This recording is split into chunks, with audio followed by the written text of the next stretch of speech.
Welcome to the Gen AI podcast, where the future meets fun and tech talk trends. Get ready to dive into the world of artificial intelligence like never before. Your hosts, Dale, Alan, Greg, and Val, are about to take you on a wild ride through the AI universe. So, buckle up, tune in, and let the AI adventure begin. Hello, everyone, and welcome back to a brand new episode of the Gen AI podcast. It's great. We've got a full house. We're back. We say full house, though. It's never a full house. It is a full house because Val is always absent. See how long we can have this going for. But no, it's great to see you, Greg and Alan. It's been a little while since our last episode because lots has happened and we have been all over the show. Greg, you've recently been flying and been diverted. Care to share what happened there? Yes, this is nothing to do with Gen AI, but this was, I was 20 minutes away from landing in Dubai when missiles started flying over the Arabian Gulf. And I'd flown all the way from Europe. So the plane decided to do an enormous U-turn. And then from what I heard, every single plane in the airport of Qatar decided to take off and go to neighboring airports so that the airport was completely cleared of all planes. So yeah, we flew across Riyadh, Jeddah, Cairo, towards Athens over the Mediterranean, Turkey, and then landed in a resort town in Turkey before heading back to Europe the next day. So that was fun. What I can tell you is that very large jets can turn. Very large jets can turn real quick if they go full throttle. That's what I can tell you on that. And everyone inside does get a little concerned when that happens. When you're 20 minutes away from landing and then the plane UEs at full throttle, you're like, problem? Yeah. So well, I'm glad happened. you're safe. I'm glad you're safe. That's the main thing. You landed safe and sound, but some exciting news in the air while you were in the air there, and you are a plane geek as well. I know that I've spent some time with you in air museums, air and space museums, and I know you love this stuff.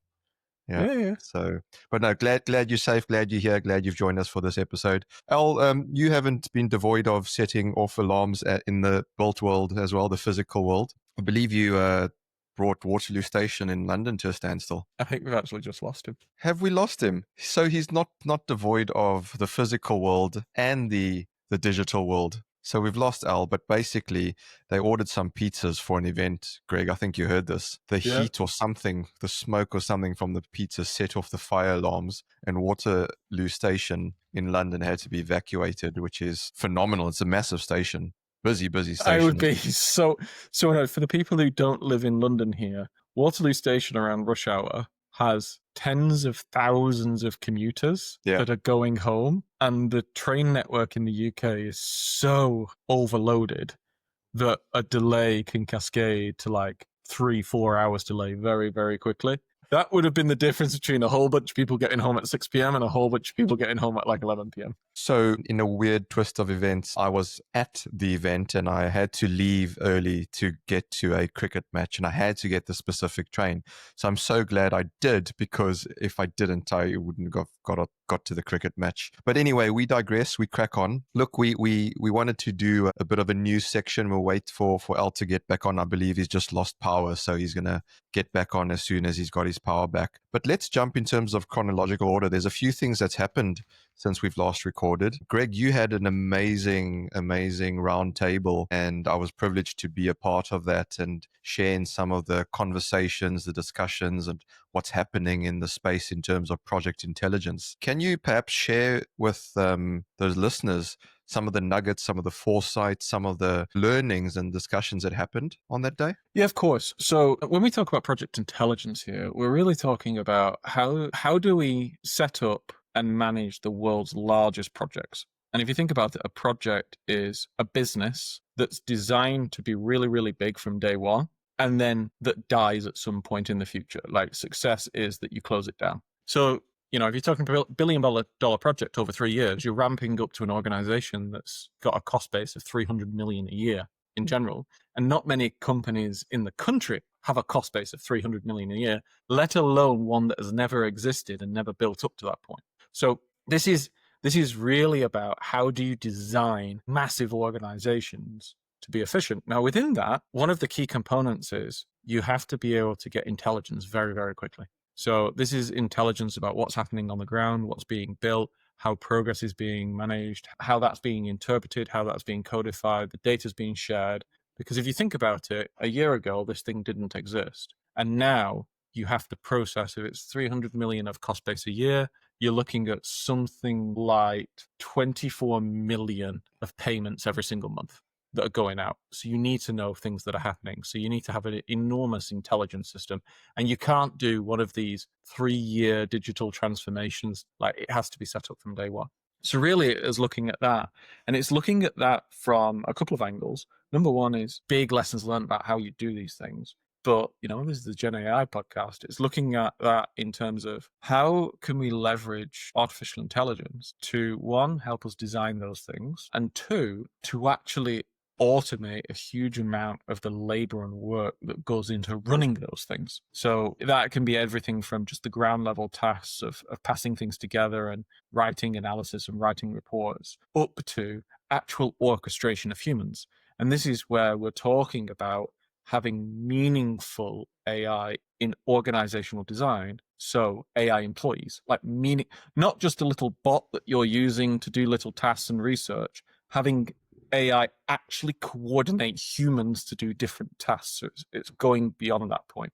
So we talked it was a roundtable of a whole host of very, very senior project organization experts, people who've been in the field for 20, 30, 40 years and delivered multi-billion-dollar projects, looking at specifically how we're thinking about evolving and orchestrating that kind of system in the future. Yeah, no, it's awesome. Like I say, I was very privileged to be there, and I think you couldn't fully sum up the energy in the room, right? It was really amazing. You talk there about having specific roles for AI in organizations. One of the things, and I'm sure we're not the first, so maybe you guys are doing it as well.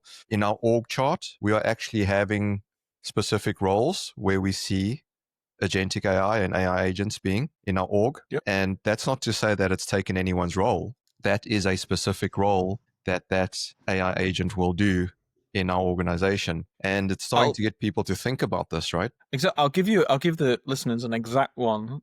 This week, we have a legal counsel that reviews contracts when they come in and before we send them out and does all of this. About 80% of that work is just repetitive. 20% is where the real skill needs to be deployed to think about certain components. So which law are you using? English law, American law, which states, like these kinds of things.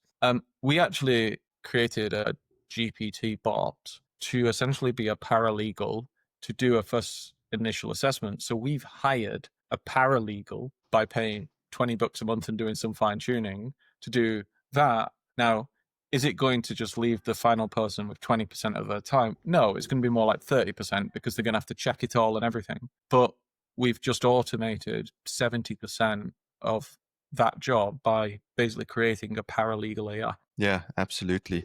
And then one of the other things, if I can get the title right, I think it was quite intriguing. Was it Charles that was talking about what definition of, was it schedule integrity people had? Yeah. And it was fascinating because usually when you think schedule integrity, the first thing you think is DCMA 14-point assessment. But it was so fascinating to see the different lenses at which you look at it when you take the word integrity, because it's more than that. And I've said for years, right, that all that DCMA 14-point assessment does is show you where things might be wrong. It doesn't tell you what is wrong, and it doesn't tell you what is right and what should be right.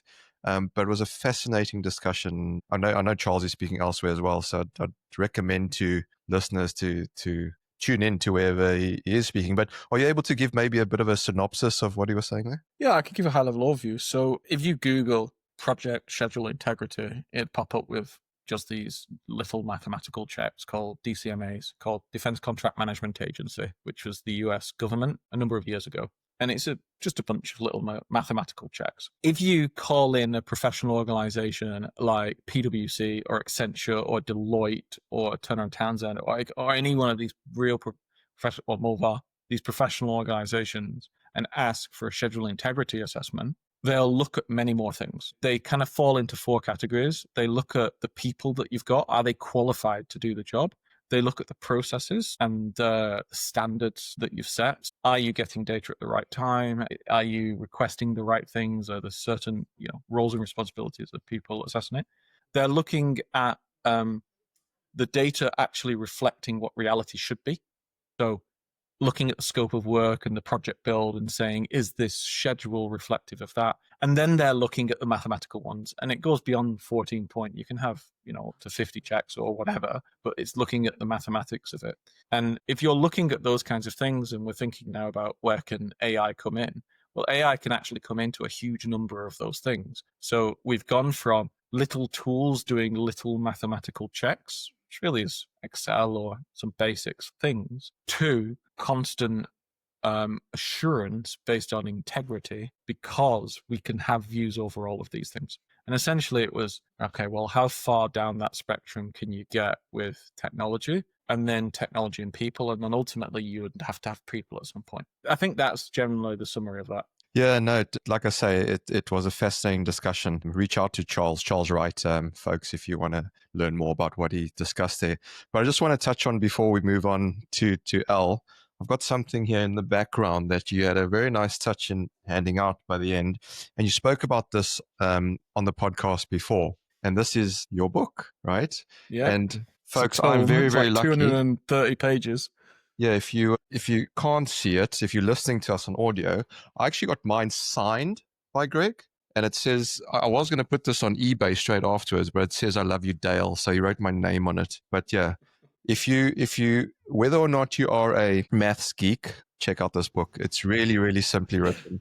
But Greg, do you want to give us a quick 30 seconds on why you wrote the book and what it's for? Yeah. So we had this thing about, okay, project acceleration in those organizational structures. Project acceleration is one of the most important things in the projects world, because the faster you can get data centers, the more market share you can win, the faster you can build solar farms, it's benefit to society. Essentially, it enhances the business case. We were thinking about, can we actually create a project acceleration specialist AI agent?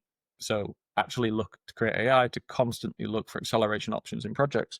And what we actually came across is no one has actually codified all of the techniques of how you actually go about mathematically accelerating projects. Like there's no solid book in the PMI, the APM, the EVA, anything about how you do it. So I just set myself the challenge to write the textbook on all of the different types of project acceleration, and then all of the mathematical techniques you can actually use to accelerate projects, and then suggestions of how you would then execute them, which is obviously where the AI would hand over to a human and humans would have to go and do the execution. And in doing so, I kind of went down the rabbit hole, Alice's rabbit hole, and I kind of came across ones that I'd never heard of before. So it ended up just being this educational piece for me. And then I was talked into publishing the book properly, because apparently the content was really good. I will say, though, that the listeners of this, you won't be able to order it immediately now, because the editor's going through it, and it's being released on Amazon at some point in July, I think. I'm kind of out the loop now. Now I've written it, it goes over to the business people. Yeah, so we were just very fortunate to be there, and it was a fantastic touch at the end. But Al, we've got you back from your power cut. I honestly don't know why it happened. We just had a power cut. Well, I mean, while you were away, we were saying you don't just, evacuate Waterloo Station.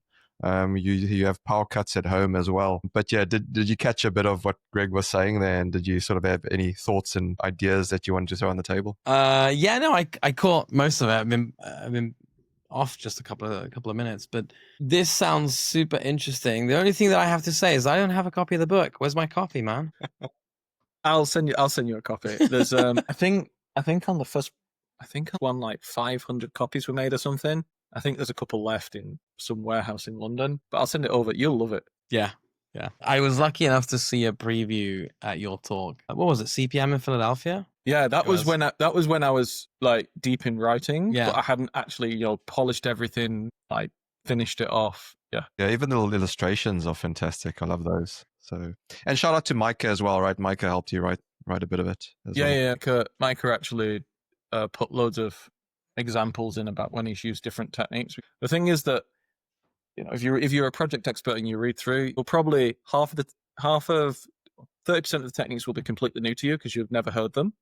Again, because this is learning by just percolation by who you're with. But the other techniques, it's just a much, hopefully more coherent articulation of what it is. So Micah has used most of the techniques before, but he couldn't put a name to them. Yeah. Like he couldn't articulate, this is exactly what I'm doing. But now there's names that you can articulate. The point of that is you could say to an AI, do this kind of acceleration technique on my project and tell me what opportunities exist in it. Yeah, no, fantastic. So let's switch gears slightly. We're going in chronological order. Just hot off the press, Al, yesterday you held your AI day. And Greg was telling us a bit about what happened at Project Intelligence there. How did AI Day go? What was sort of the big news? Where are we headed? What were some discussions going on there? Yeah, it went super well for us. Not so well for commuters at Waterloo Station, I would say. We had a pizza van which almost didn't make it because it broke down halfway, but then it arrived. It was very good pizza, and we were in the arches under Waterloo Station. And apparently that set off the fire alarms for Waterloo Station at 6 p.m., which is, peak commuter time. So a lot of angry people that live in Surrey. I was saying to Greg, you try to convince me to get a later train, and if I did, I wouldn't have got to cricket. Yeah. Sliding doors. But no, was it all good? What was sort of the main theme? So the main theme for AI Day this year was AI first teams. So it's kind of connected to what Greg was saying a couple of minutes ago. We've seen a shift for sure this year where I guess you can have two schools of thought about AI. You can have oh yeah, it's great. I'll have a little, well, there's three. There's the, I don't want to hear about it, stick your head in the sand, but we don't talk about that on this podcast. You can have it's an assistant and I'll talk to it and I'll ask opinions and I'll ask questions. And then you have actually it's a member of the team, right? This is what you were talking about as well. So we started noticing this through our users, right? And our users have started interacting with our platform in very different ways compared to what was happening last year. And a lot of it isn't even by design. I'd love to claim credit for all of this, but it's actually just emerging from how people have changed the way they think about AI. And so it was all about that. So, we had a couple of new features that we launched in the middle of it, but the reality was that it was more about, well, if AI now is quote unquote a team member or something that you can rely on in the critical path of your work, basically, then that changes a lot of things. And we decided to just show what that looks like. Yeah. And you say that people are starting to change the way they think about AI. And you mentioned team member there. But what kind of team member? Because you get different team members in a team. Is this sort of like an admin team member? Is this someone that can manage people? Is this someone that is really experienced and is a font of knowledge? Because, there's this arms race, right, with 3 or 4 major companies to get to AGI.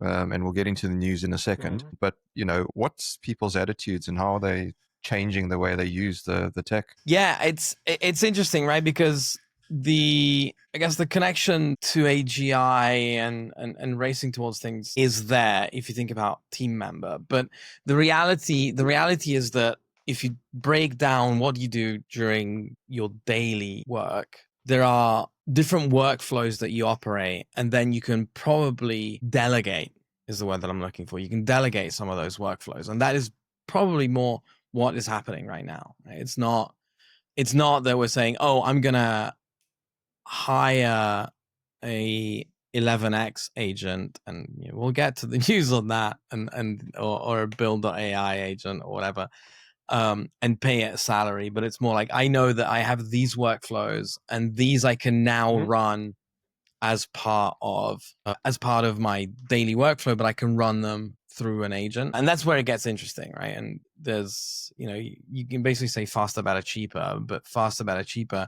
are all results of doing things with more automation and more intelligence under the hood. So, specifically for us, we started talking about, well, there are people that are now taking schedules out of Schedule Studio, they put them in Insights, look at what's happening, and then go back and edit the schedule and end up with like 50 variants of the schedule within a week, which changes the way you think. And that's where it gets interesting. And we realized that this pattern is probably going to replicate all over the place. You see it with lawyers, and law is one of those areas where, it is text, and it was kind of obvious that LLMs were going to change how law is done.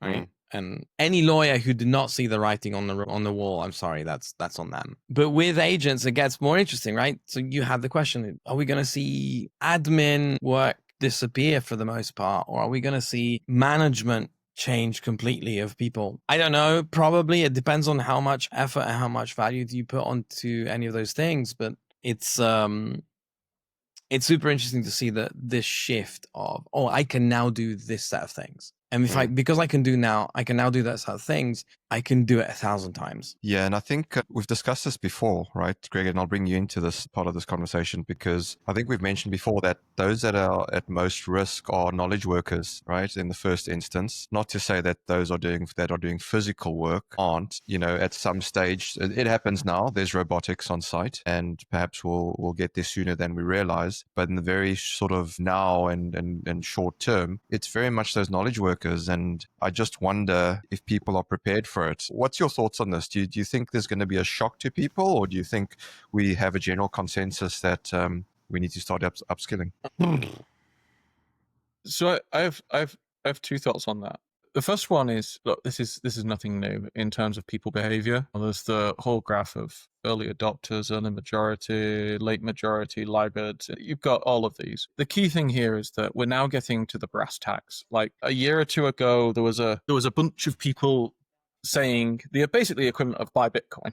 And some people are like, no, I'm not sure. Now we're getting to the brass tacks of Alan and myself, and loads of people are actually going, in this exact role, in this exact workflow, the productivity enhancements are just so extreme that you just, within the next 2 years, you're going to find out. Like, if I have a worker that can effectively use proper AI and can crack out, Alan, something like 50 schedules a month, and then I've got a worker that can crack out 2, I don't really care about a lot of things. I'm like, that is a genuine... You've got a genuine employment problem. That's just the because flip it the other way. Imagine you had someone who just suddenly stopped coming to work for 19 days a month. They only came in for 1 day. You'd be having an employment conversation with that person. And it's kind of that the maths is the same. It's just the other way around. It's just now somebody's producing more. So that's the first viewpoint.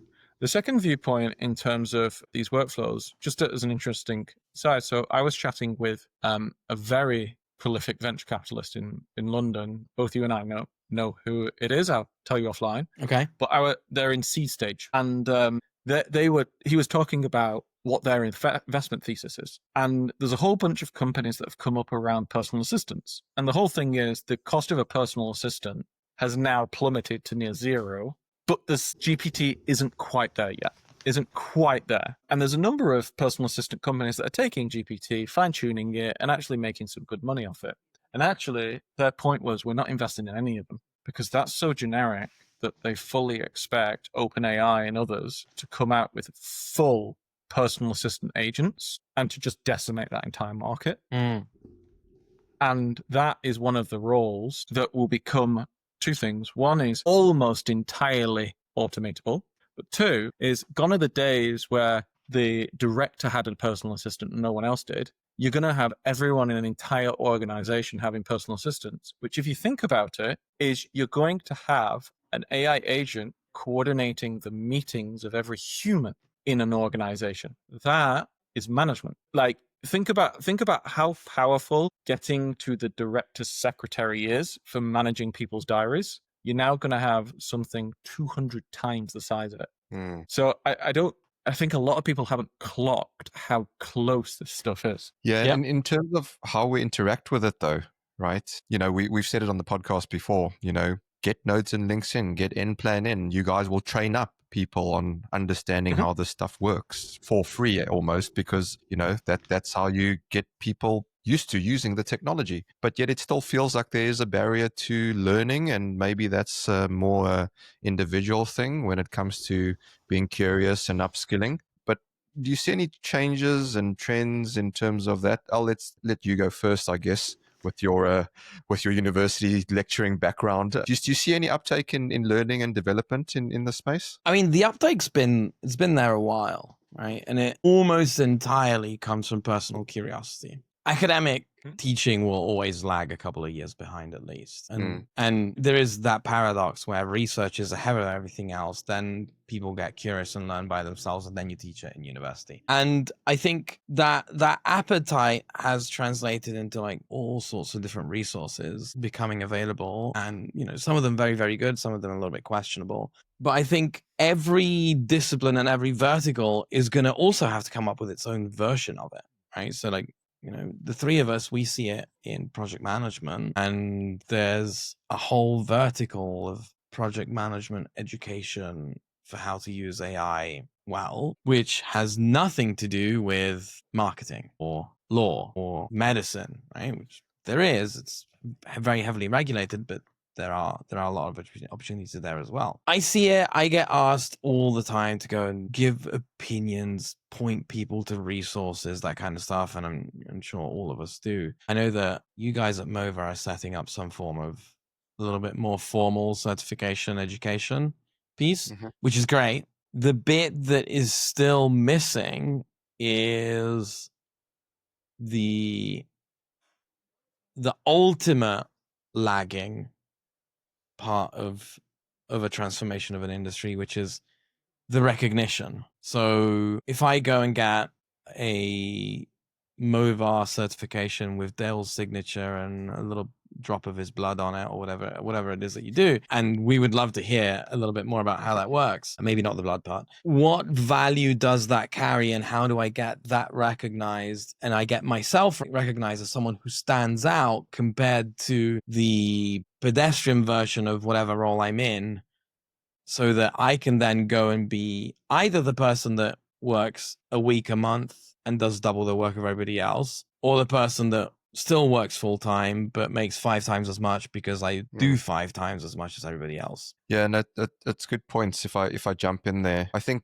we're in a very fortunate position, Al, where we've actually got evidence. We've got industry awards on stuff we've done, and so based off of that, and based off how we've helped clients upskill and use the technology, we're going, there's practical ways in which real world answers in which you can use this technology. You can go tomorrow without knowing anything about NPlan or nodes and links, or there are others out there as well, and use the technology and understand what it's doing based on what you need to do in your role, whether you're a project controller, a planner, a risk manager, a commercial manager, project manager, because that's the biggest, I feel, one of the biggest barriers, right, is people using the tech because they don't understand how it works. Now, we're not going to go and make them data scientists or engineers or anything like that, but the level of understanding needs to be applicable to their role. So they go, okay, I get what it's doing now, and I know how it's going to help me. And that's the point.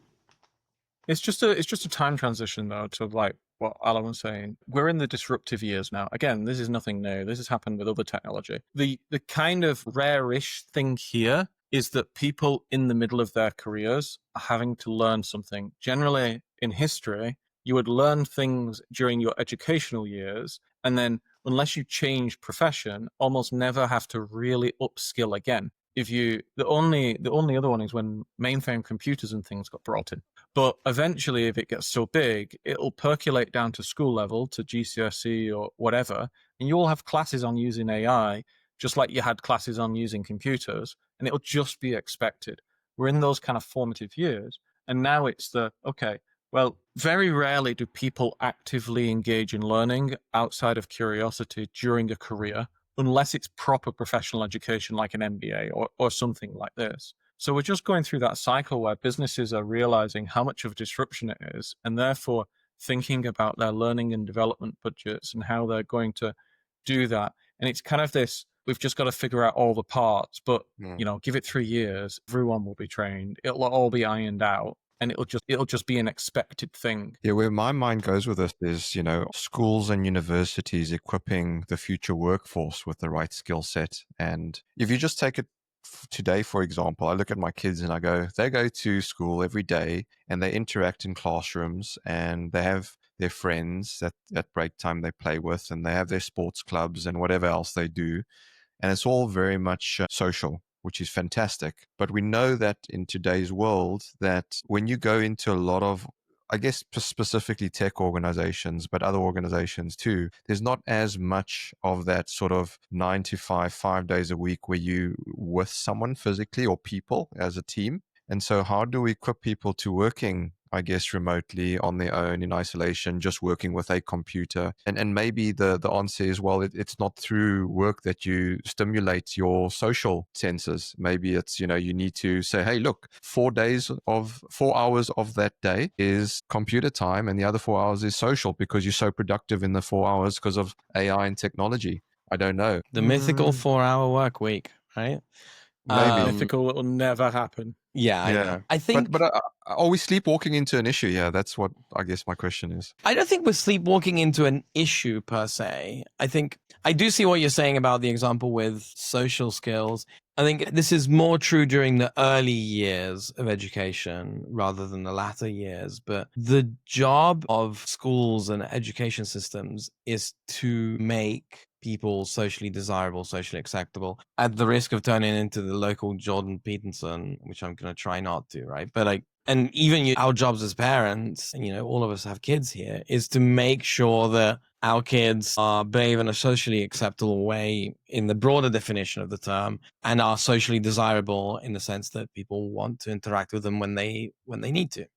Right. Once you've done that, you've done most of the job, and then you're building on it with extra nice to have things, I guess. Being socially desirable includes, not being a criminal and all these kinds of things. I would say the bigger question of the skills, which actually what we're seeing now is that the younger generations are just developing these skills by themselves faster than anyone else. Like we were too long ago, brackets, the generation that was writing code when nobody taught us to write code.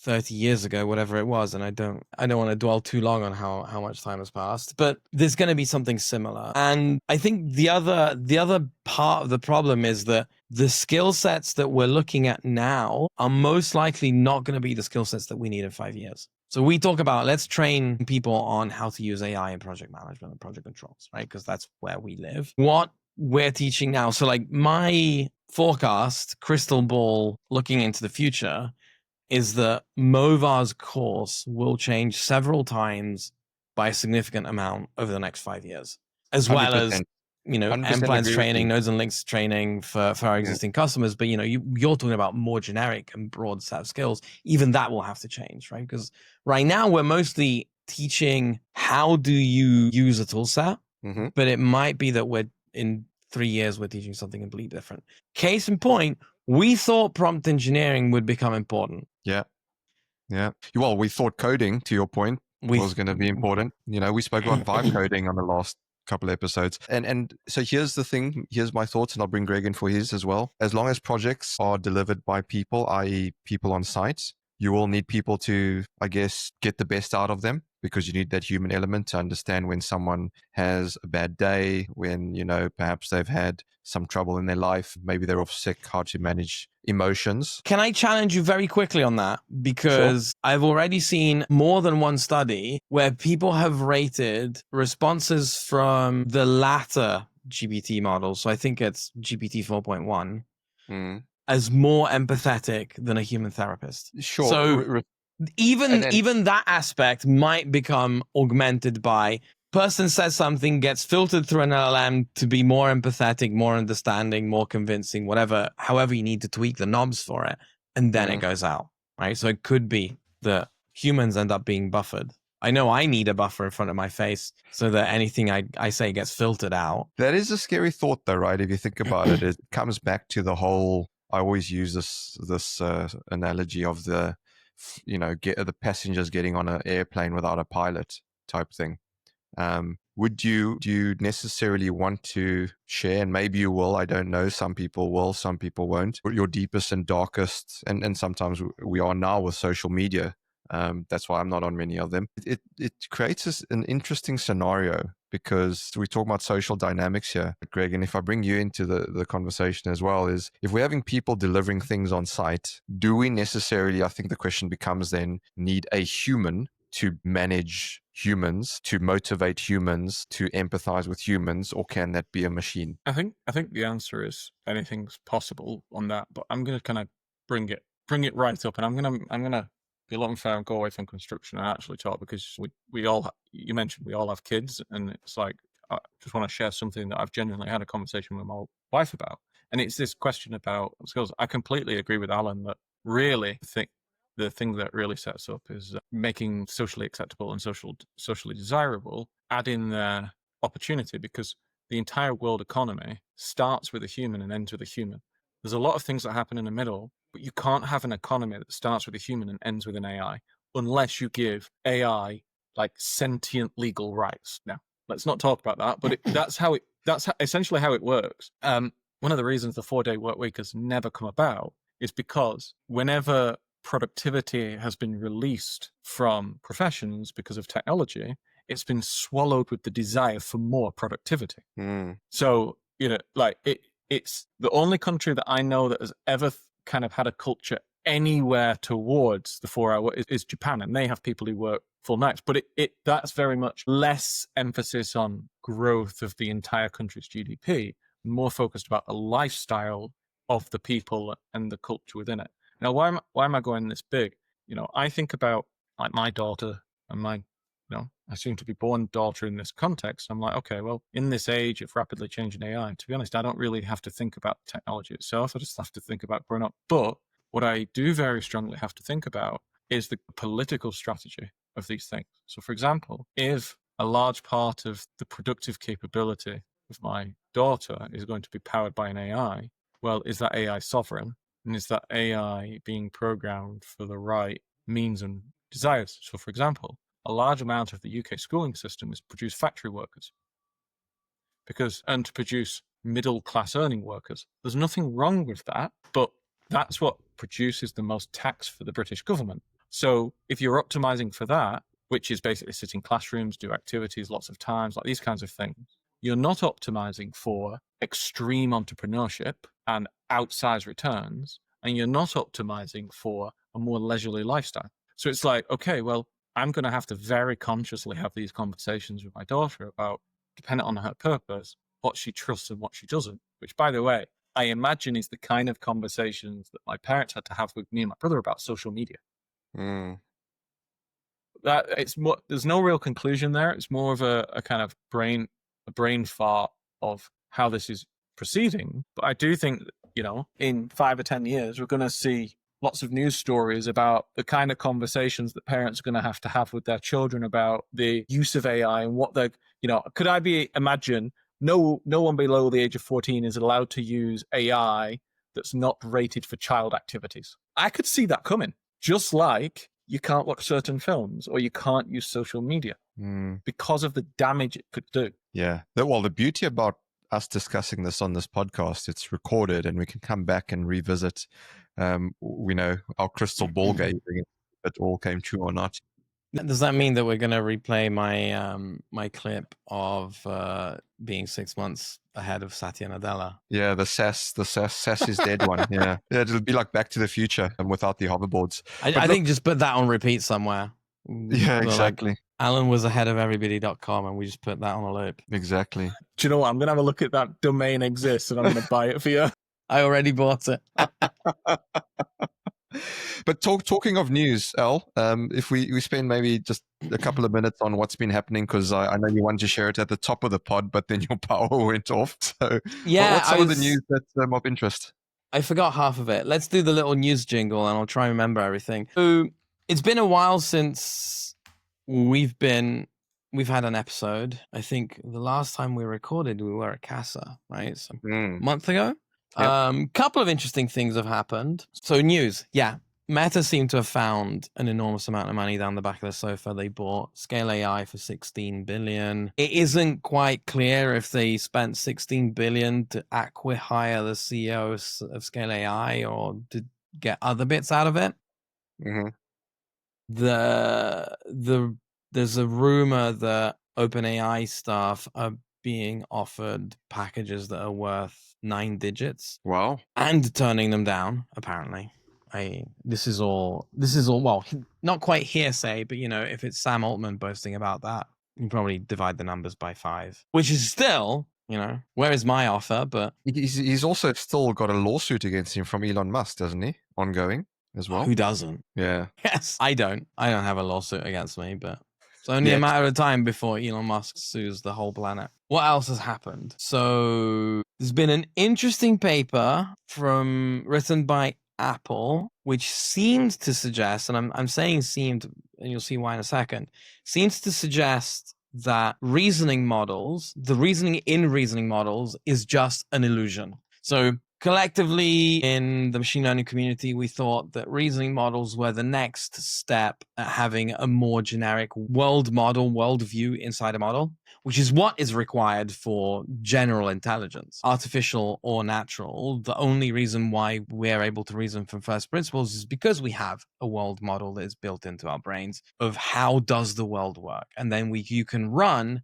hypotheses against that model, and that's basically what thinking is. And reasoning in models, and we've all seen it. I don't know if you've seen Pro recently. It is actually very, very good, but the act of reasoning is an illusion that comes out of the training sets. Now, a couple of days ago, there's a new paper that refutes that Apple paper by pointing at flaws in the paper and running separate experiments that show that reasoning models do have a better world model. And the kicker to that is that the rebuttal paper was written by Claude. Wow. So it's getting interesting. Definitely. I haven't read it. It's on my reading list for the weekend. As you can imagine, AI Day basically took all of my awake time for the last month. So I will let you know what I think about it, I guess.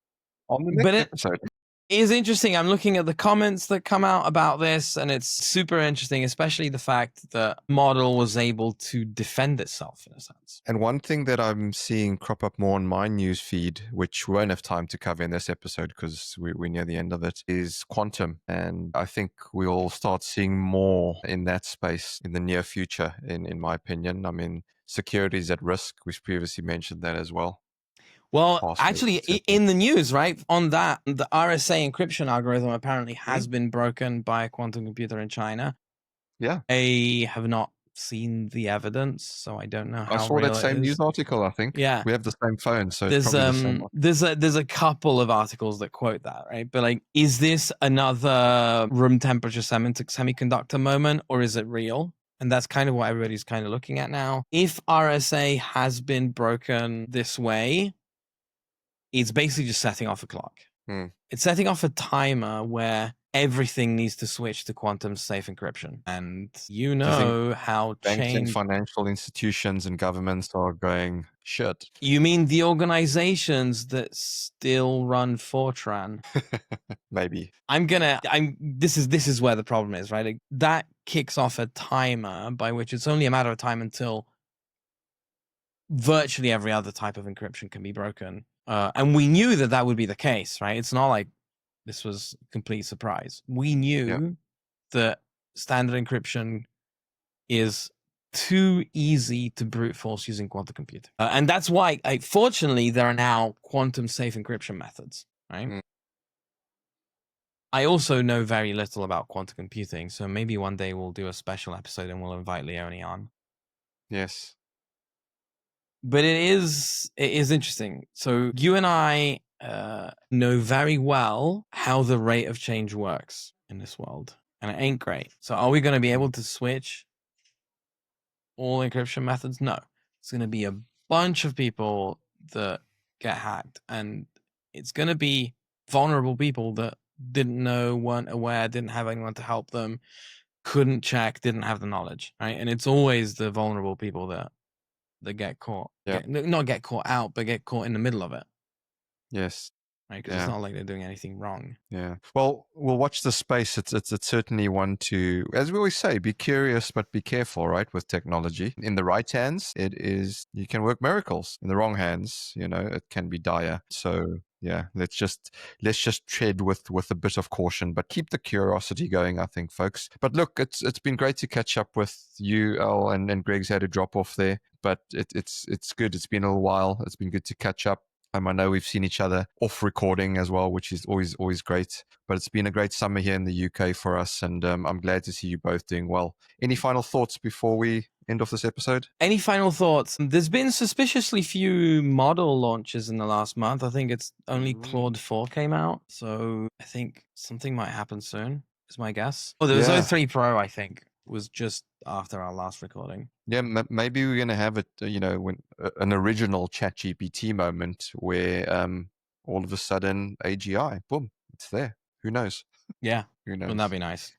Wouldn't have to think Wouldn't about. that be nice? We wouldn't have. Yeah. Well, then we won't have a podcast anymore. Maybe. I mean, no, we will. We'll talk about pina coladas. We'll finally invite an AGI to our podcast, which is kind of our pipe dream, right? Like have an AI join the podcast. Exactly. Cool. Well, thank you so much for your time. And thank you, listeners, for spending the best part of an hour listening to us share our thoughts, ideas, what's happening in and around the AI space, in the project space in general, where our thoughts are on the future of how it's going to impact humanity. But ultimately, as we say, use it wisely, be curious, but be careful. For now, we'll say goodbye and we'll catch up with you on the next one. Bye for now. Bye.